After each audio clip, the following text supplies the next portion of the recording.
Ladies and gentlemen, excuse me, it is indeed an honor to be here today. This is my first budget hearing, so please forgive me if I don't know all the right terms and I'm not using all the correct phrases. It's hard in the scheme of things from my perspective to remember that it's only been 5 months since the Ethics Commission has been in legal existence, since October 1st.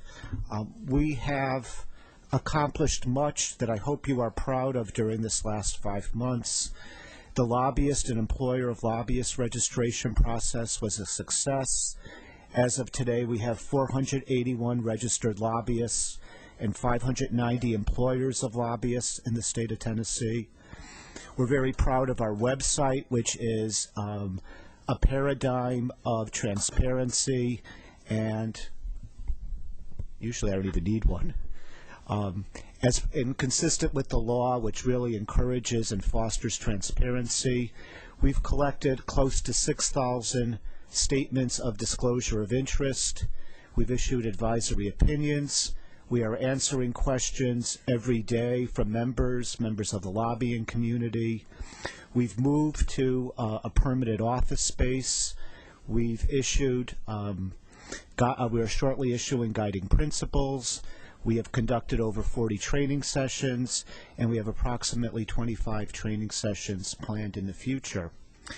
While much has been accomplished in this last 5 months, there is much yet that we need to do in the upcoming year. The two areas both have to concern electronic filing. As you are well aware, the law has a strong encouragement that all forms that should be filed with the Commission should be filed electronically.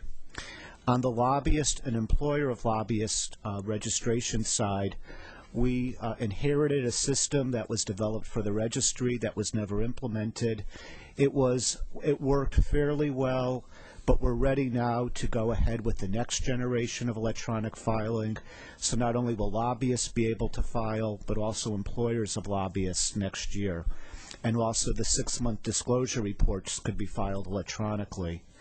And for that endeavor, we would anticipate using funds that the Ethics Commission takes in from the lobbyist and employer of lobbyist communities. The other area that we would like to pursue electronic filing, and which for the governor has in his budget improvement request allocated $100,000, is for the personal conflict of interest statements. I would have liked to have, the Commission would have liked to have implemented electronic filing for the members this April 15th, but there was not enough time. As you know, there is a great deal of thought and processes that have to go into electronic filing to make sure it is secure. What we are anticipating is starting in 2008 with the local, all local elected officials must file. This year we have about 5,600 forms so far. We are in the process of collecting another 400, starting with that group on January 31st, and then with the other filers who are required to April 15th.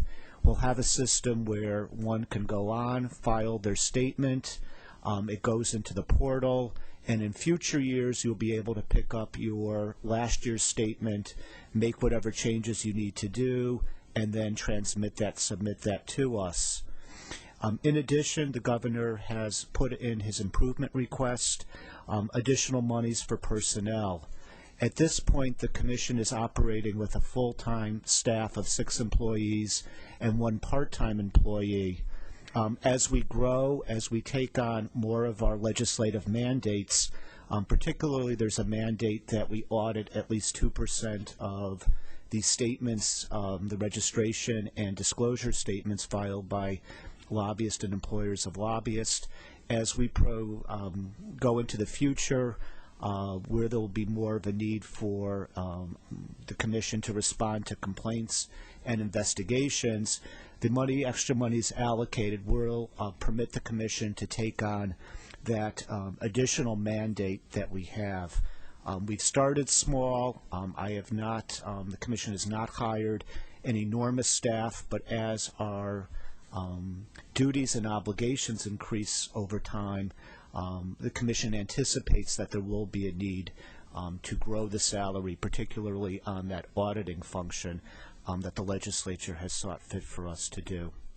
I'm certainly would hopefully be able to respond to any of your questions, and again, thank you very much for giving me this opportunity to present our budget.